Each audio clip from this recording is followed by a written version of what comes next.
रस्ते पर ओ सड़क में। एक ऐसा एंग्री यंग मैन जिसकी भारी आवाज से थिएटर्स के स्पीकर कांप उठते थे, उतार कर फेंक दो ये वर्दी और पहन लो बलवंत राय का पट्टा अपने गले में।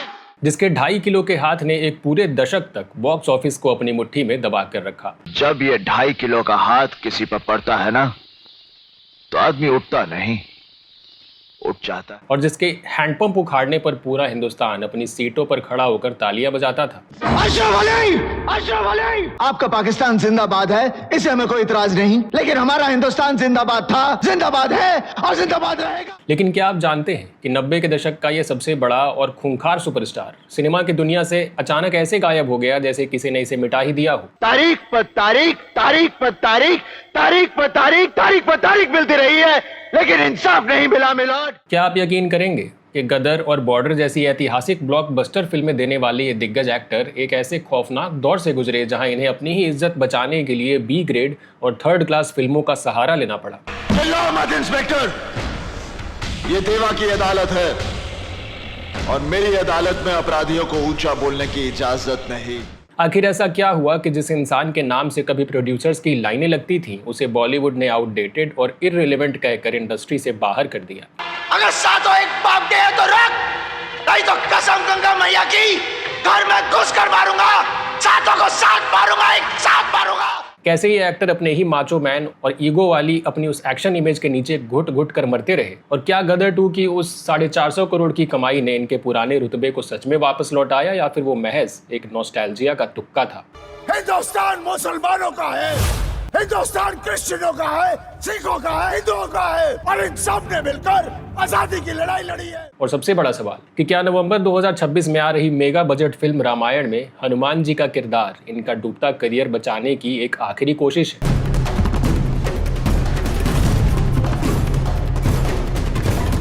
दोस्तों, आज हम बात कर रहे हैं बॉलीवुड के सबसे लाउड लेकिन सबसे खामोश सुपरस्टार सनी देओल की। तू धरती पे चाहे जहां भी रहेगी, तुझे तेरी खुश। आज हम गहराई से इस बात को समझेंगे कि कैसे बॉलीवुड के बदलते सिनेमा ने इनके स्टारडम को दीमक की तरह चाट लिया। शाहरुख खान के साथ फिल्म डर का वो कौन सा विवाद था जिसने इनके अंदर की असुरक्षा का ऐसा जहर घोल दिया जिसने इनका पूरा करियर बदल दिया, और आखिर कैसे एक लेजेंडरी टाइटन खुद अपने ही जिद के बोझ तले कुचल गया।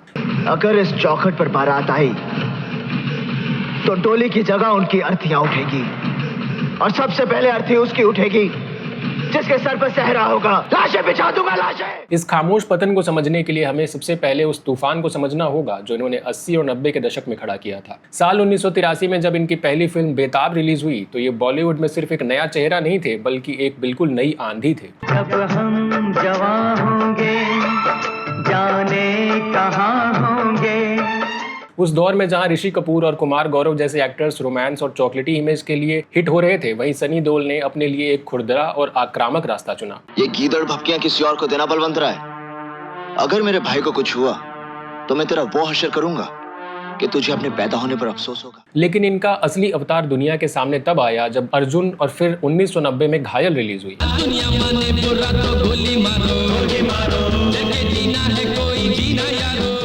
राजकुमार संतोषी के डायरेक्शन में बनी फिल्म घायल ने इन्हें कोई आम हीरो नहीं बल्कि सिस्टम के खिलाफ धधकती हुई आग बना दिया। अजय मेहरा का वो किरदार जो पुलिस, कानून और करप्शन से अकेले लड़ता है, उसने सनी देओल को रातों रात भारत का सबसे बड़ा अल्फा मेल बना दिया। जाओ बशीर खान, जाओ किसी नाटक कंपनी में भर्ती हो जाओ, बहुत तरक्की मिलेगी तुम्हें, अच्छी एक्टिंग कर लेते हो। इनका एक्शन देसी था, खुरदरा था, जिसमें पसीना था और एक असली आम आदमी का गुस्सा था। दामिनी और घातक जैसी फिल्मों ने यह साबित कर दिया कि जब ये स्क्रीन पर दहाड़ते हैं तो सामने खड़े किसी भी विलेन का वजूद खत्म हो जाता है। ये वो दौर था जब सनी देओल का मतलब ही बॉक्स ऑफिस की सक्सेस की गारंटी माना जाता था। ये मजदूर का हाथ है कातिया, लोहा पिघलाकर उसका आकार बदल देता है। ये ताकत खून पसीने से कमाई हुई रोटी की है, मुझे किसी के टुकड़ों पर पलने की जरूरत नहीं। लेकिन इस धाकड़ इमेज और इस भयंकर स्टारडम के पीछे एक बहुत बड़ा साइकोलॉजिकल बोझ भी छिपा हुआ था जिस पर कोई बात नहीं करता, और वो बोझ था इनके अपने पिता के ही लेगेसी को ढोना। सनी देओल कोई आउटसाइडर नहीं थे, ये इंडियन सिनेमा के सबसे बड़े ही मैन यानी धर्मेंद्र के बेटे थे। धर्मेंद्र एक ऐसे एक्टर थे जिनकी वर्सेटैलिटी बेमिसाल थी।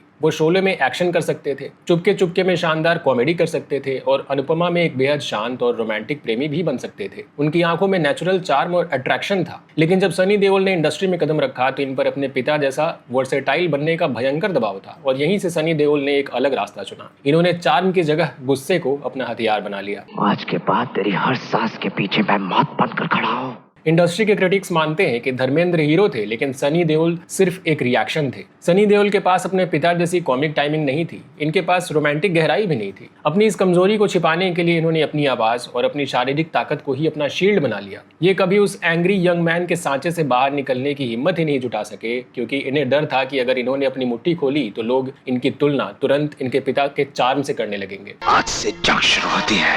ये जंग फैसला करेगी कि ये शहर आपका है या इस शहर के रहने वालों का। इसी इनसिक्योरिटी के बीच इनकी जिंदगी में एक ऐसा वाकया हुआ जिसने इनके करियर की पूरी साइकोलॉजी ही बदल दी। साल 1993 यश चोपड़ा की फिल्म डर। जब इस फिल्म की कास्टिंग हो रही थी तो सनी देओल बॉलीवुड के सबसे बड़े सुपरस्टार बन चुके थे। यश चोपड़ा ने इन्हें चुनाव करने का पूरा मौका दिया कि ये हीरो या विलेन में से कोई भी कैरेक्टर चुन सकते थे। अपने इस माचो मैन ईगो में आकर इन्होंने हीरो यानी सुनील का कैरेक्टर चुना। जो विलेन का रोल बचा वो नए लड़के शाहरुख खान की झोली में जा गिरा। मुझे तुम पर शक हो रहा है। शक? लगता है तुम इसलिए छुपा रहे हो क्योंकि मैं उस लड़की को जानता हूँ शायद। फिल्म रिलीज हुई और बॉक्स ऑफिस पर भयंकर हिट रही, लेकिन इस फिल्म के प्रीमियर के बाद जो हुआ उसने सनी देओल के दिमाग में एक साइकोलॉजिकल भूचाल ला दिया। ये इस फिल्म के हीरो जरूर थे, इन्होंने क्लाइमैक्स में विलेन को पीटा भी था, लेकिन जब ऑडियंस थिएटर से बाहर निकल रही थी तो सबकी जुबान पर हीरो नहीं बल्कि विलेन यानी शाहरुख खान का नाम था।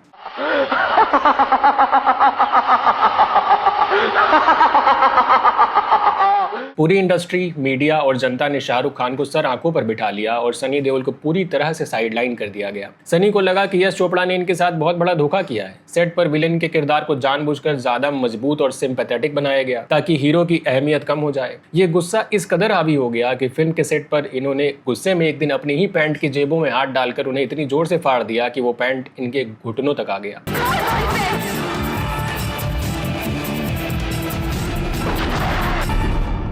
लेकिन दोस्तों कहानी यहाँ खत्म नहीं होती। उस दिन यश चोपड़ा के सेट पर सनी देओल से सिर्फ एक रोल नहीं छिना था बल्कि इनका भरोसा भी छिन गया था। इस एक घटना ने इनके अंदर एक ऐसी इनसिक्योरिटी और अविश्वास पैदा कर दिया कि इसके बाद कभी भी इन्होंने बड़े बैनर या किसी दूसरे बड़े हीरो के साथ काम नहीं किया। वहीं दूसरी तरफ शाहरुख खान से इन्होंने 16 सालों तक बात नहीं की।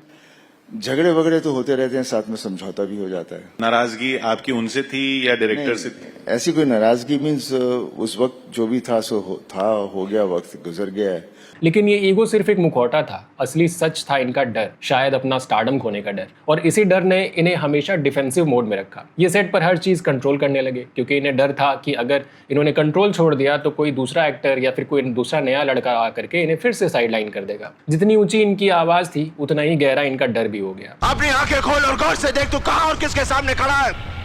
यहाँ बात सिर्फ एक बार समझाई जाती है बस। इसके बाद इन्होंने 2 हीरो फिल्मों में काम करना पूरी तरह बंद कर दिया। ये सिर्फ उन फिल्मों को साइन करने लगे जहां पूरी कहानी, पूरी स्क्रिप्ट और कैमरे का हर एंगल सिर्फ और सिर्फ इनके इर्द गिर्द घूम सकता था। ये सेट पर डायरेक्टर्स के काम में दखल अंदाजी करने लगे और इसी बिहेवियर ने इन्हें बॉलीवुड के ए लिस्टर कैंप से दूर कर दिया और इन्होंने खुद को एक अलग थलग आइलैंड पर लाकर खड़ा कर लिया।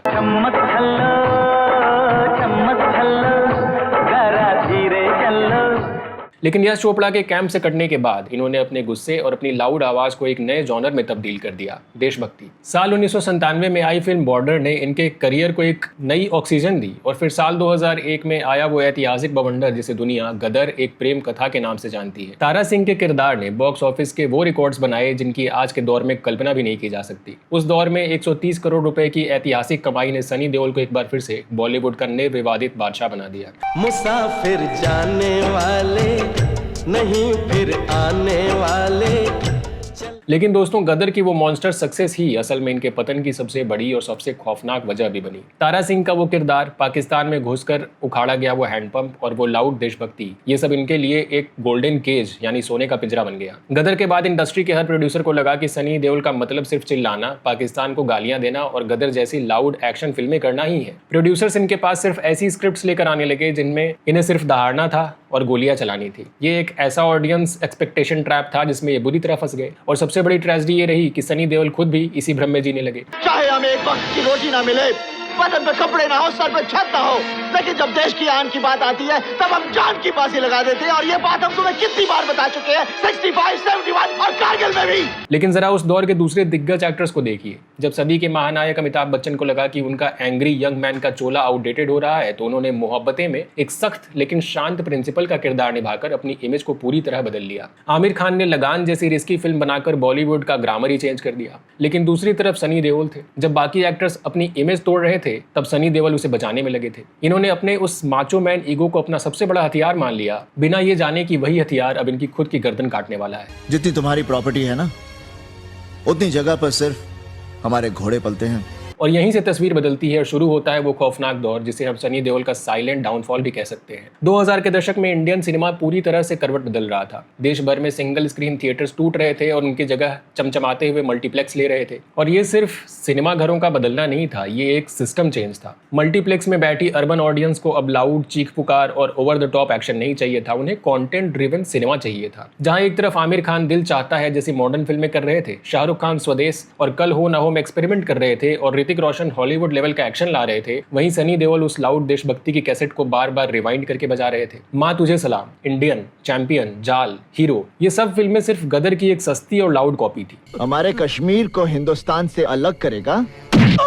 जो चीख कभी 90 के दशक में सिंगल स्क्रीन के दर्शकों को तालियां पीटने पर मजबूर करती थी, वही चीख अब मल्टीप्लेक्स में बैठे उन दर्शकों को इरिटेटिंग और आउटडेटेड लगने लगी। मैं सपने नहीं देखता, खुद एक बुरा सपना हूँ। यश चोपड़ा और सुभाष घई जैसे दिग्गजों को तो छोड़ ही दीजिए, राजकुमार संतोषी जिनके साथ अपनी जिंदगी की सबसे बेहतरीन फिल्म इन्होंने की थी, उनके साथ भी इनके क्रिएटिव डिफरेंस हो गए। नए और विजनरी डायरेक्टर्स इनके साथ काम करने से कतराने लगे, क्योंकि सेट पर एक ऐसा एक्टर मौजूद होता था जो निर्देशक से ज्यादा खुद की इमेज को डायरेक्ट करना चाहता था। ये सिर्फ एक एक्टर की विफलता नहीं थी, बल्कि ये पूरे सिस्टम के साथ इनका टकराव था, जहाँ एडेप्टेबिलिटी यानी खुद को ढालने की क्षमता बिल्कुल शून्य हो रही थी। यारा ओ यारा, मिलना हमारा, जाने क्या रंग। अगर हम इनके पतन का एक टाइमलाइन बनाएं तो तस्वीर शीशे की तरह साफ हो जाती है। साल 2001 गदर के साथ इनके करियर का सबसे बड़ा पीक था, लेकिन साल 2002 से 2010 तक का दौर धीमी गिरावट का दौर था, जहां द हीरो और अपने कुछ फिल्मों को छोड़ दीजिए तो बाकी दर्जनों फिल्में बॉक्स ऑफिस पर औंधे मुंह गिर गई। और फिर आया साल 2010 से 2020 का वो सबसे डार्क फेज, जहां गिरावट पूरी तरह से इररिलेवेंस के खत्म होने में तब्दील हो गई। बहुत अच्छी बात बोली तूने, रिंग में ही मारूंगा तुझे, क्योंकि भाई मुझे अपने भाई का हक जीता है, उसकी बेल्ट, मेरे डैड का ऑनर, और मुझे सुकून मिलेगा तेरी मौत से। लेकिन मुसीबत सिर्फ फिल्मों के फ्लॉप होने की नहीं थी, इनके खुद के प्रोडक्शन हाउस यानी विजेता फिल्म्स पर भी भारी कर्ज चढ़ चुका था। अपने परिवार की इज्जत बचाने के लिए और बैंक्स के कर्ज चुकाने के लिए इस लेजेंडरी सुपरस्टार को वो करना पड़ा जो किसी भी ए लिस्टर एक्टर के लिए मौत के बराबर होता है। इन्हें बी ग्रेड और सी ग्रेड फिल्मों में काम करना पड़ा। But I like it. It's nice. It's good. And stop being modest. Credit अपनी टीम को ही देते हैं ना। हाँ सर। सिंह साहब the great, Bhaiyya ji super hit, I love new year, blank और मोहल्ला 80, क्या ये एक सुपरस्टार की फिल्में थी जिसने घायल और दामिनी जैसी मास्टरपीस दी थी? बिल्कुल नहीं, ये फिल्में सिर्फ सर्वाइवल के लिए की जा रही थी। सनी देओल फ्लॉप नहीं हुए थे, बल्कि ये इररिलेवेंट होने लगे थे। सरदार जब दुश्मन को पकड़ लेता है ना, तो उसकी हड्डियां तड़तड़ाने लगती हैं। लेकिन दोस्तों, कई क्रिटिक्स और सनी देओल के कट्टर फैंस आज भी ये तर्क देते हैं कि सनी देओल कभी आउटडेटेड नहीं हुए। उनका तर्क है कि मल्टीप्लेक्स के उस एलीट और शहरी सिस्टम ने हमेशा मास सिनेमा और देसी हीरो के साथ भेदभाव किया है। क्रिटिक्स मानते हैं कि मल्टीप्लेक्स की नकली दुनिया ने भले ही इन्हें नकार दिया हो, लेकिन असली हिंदुस्तान, वो सिंगल स्क्रीन वाली जनता आज भी इन्हें उतना ही प्यार करती है। उंगली में अंगूठी, अंगूठी में नगीना। उंगली में अंगूठी, अंगूठी में नगीना। लेकिन जरा एक पल के लिए सोचिए कि क्या होता कि अगर सनी देओल ने वक्त के साथ खुद को बदल लिया होता। कल्पना कीजिए सनी देओल को आज के ओटीटी एरा में एक ऐसे उम्रदराज, शांत और खूंखार पिता का रोल करते हुए जो अपनी बेटी को बचाने के लिए खामोशी से पूरा शहर जला देता है, बिल्कुल हॉलीवुड के टेकन या अमिताभ बच्चन की सरकार की तरह, जहां चीखने की जरूरत न हो बल्कि इनकी आंखों की खामोशी ही खौफ पैदा कर सके। अगर ये अपनी लाउड इमेज को छोड़कर अपनी उम्र के हिसाब से इस तरह के मैच्योर और डार्क रोल्स चुनते तो शायद आज सनी देओल ओटीटी और मॉडर्न सिनेमा के सबसे बड़े सुपरस्टार होते। लेकिन इन्होंने ये रास्ता नहीं चुना और 60 साल की उम्र में भी 30 साल का वो एंग्री यंग मैन प्ले करते रहे, जिसे जनता ने सिरे से नकार दिया। हालांकि जब लोगों ने ये मान लिया कि सनी देओल का चैप्टर हमेशा के लिए बंद हो चुका है, तब साल 2023 में थिएटर्स में रिलीज हुई गदर 2। अगर यहाँ के लोगों को दोबारा मौका मिले ना हिंदुस्तान में बसने का, तो आधे से ज्यादा आधा पाकिस्तान खाली हो जाएगा। कटोरा लेकर घूमोगे, भीख भी नहीं मिलेगी। किसी को उम्मीद भी नहीं थी कि 22 साल बाद तारा सिंह की वापसी ऐसा कहर बर पाएगी। फिल्म ने बॉक्स ऑफिस पर 4.5 करोड़ से ज्यादा का कलेक्शन करके बॉलीवुड के सारे गणित ही फेल कर दिए और मीडिया ने इसे सनी देओल का ऐतिहासिक कमबैक बताया। लेकिन अगर हम बॉक्स ऑफिस एनालिस्ट्स की बात माने तो गदर 2 सनी देओल के स्टारडम की वापसी नहीं थी। ये सिर्फ 90s के नॉस्टैल्जिया और एंटी पाकिस्तान सेंटिमेंट की एक ब्रिलियंट मार्केटिंग थी। ऑडियंस थिएटर्स में एक अच्छी फिल्म देखने नहीं गई, वो थिएटर्स में अपने बचपन का वो हैंडपंप वाला इमोशन और अपनी पुरानी यादें देखने गई थी। दुश्मनानु पूछो तारा सिंह कौन। लेकिन दोस्तों कहानी अभी बाकी है। जब ऐसा लगने लगा कि सनी देओल के पास अब गदर की दहाड़ के अलावा कोई और हथियार नहीं बचा है, तब विजनरी डायरेक्टर नितेश तिवारी ने इनके डूबते करियर के सामने एक ऐसा ब्रह्मास्त्र रख दिया है जिसने पूरे देश को हैरान कर दिया। हम बात कर रहे हैं नवंबर 2026 में आ रही भारत की सबसे बड़ी और सबसे भव्य फिल्म रामायण की, जिसमें सनी देओल हनुमान जी का किरदार निभाने वाले हैं। हनुमान जी का किरदार सिर्फ शारीरिक ताकत की मांग नहीं करता, बल्कि उसमें एक असीम भक्ति और गहरा ठहराव भी चाहिए। जो एक्टर पिछले 30 सालों से सिर्फ चीखने और हैंडपंप उखाड़ने के लिए जाना जाता है, क्या वो हनुमान जी के उस शांत और गहरी भक्ति को पर्दे पर उतार पाएगा, या फिर उनका वो 2.5 किलो का हाथ वाला ईगो इस महान किरदार पर भी हावी हो जाएगा? और अगर इन सारी परतों को एक साथ जोड़े तो एक ही सच सामने आता है, सनी देओल को बॉलीवुड के किसी कैंप ने नहीं मारा, इन्हें इनके अपने ही 2.5 किलो के हाथ ने मार दिया। अपने पिता की लेगेसी का दबाव, डर फिल्म से उपजी वो इनसिक्योरिटी और अपनी उस लाउड इमेज से इनका वो भयंकर ऑब्सेशन, शायद यही वो चीजें थी जिन्होंने एक लेजेंडरी टाइटन को इररिलेवेंट बना दिया। ये 2.5 किलो के हाथ की ताकत पूरा नॉर्थ देख चुका है, अब साउथ देखेगा। दोस्तों गदर 2 ने इनके बैंक अकाउंट जरूर भर दिए होंगे, लेकिन अब पूरा देश इस बात का इंतजार कर रहा है कि क्या रामायण में हनुमान जी का किरदार इनके अंदर के उस मरे हुए एक्टर को वापस जिंदा कर पाएगा, यानी क्या हनुमान जी बचाएंगे सनी देओल का डूबता हुआ करियर? क्योंकि सच तो यही है दोस्तों कि कुछ एक्टर्स वक्त के साथ बदलते हैं और कुछ वक्त के खिलाफ खड़े रह जाते हैं, और सनी देओल अब तक दूसरी कैटेगरी में ही आते रहे। लेकिन शायद हनुमान जी का ये किरदार इनके करियर की वो आखिरी संजीवनी बूटी बन जाए जिसका इन्हें दशकों से इंतजार है। तो क्या आपको भी लगता है कि गदर 2 सिर्फ एक नॉस्टैल्जिया का तुक्का थी, और क्या सनी देओल रामायण में हनुमान जी के कैरेक्टर के साथ सच में अपनी एक्टिंग का लोहा मनवा पाएंगे? अपनी बेबाक राय नीचे कमेंट्स में जरूर लिखकर बताएं, और अगर एक लेजेंडरी सुपरस्टार की ये दास्तान आपको पसंद आई हो तो वीडियो को लाइक और शेयर जरूर करें। ऐसे ही बॉलीवुड के सबसे रियल, सबसे डार्क और सबसे बेबाक सच को गहराई से जानने के लिए सब्सक्राइब करें आपका फेवरेट चैनल बेबाक बॉलीवुड। मिलते हैं अगले वीडियो में एक और बेबाक दास्तान के साथ, तब तक के लिए नमस्कार।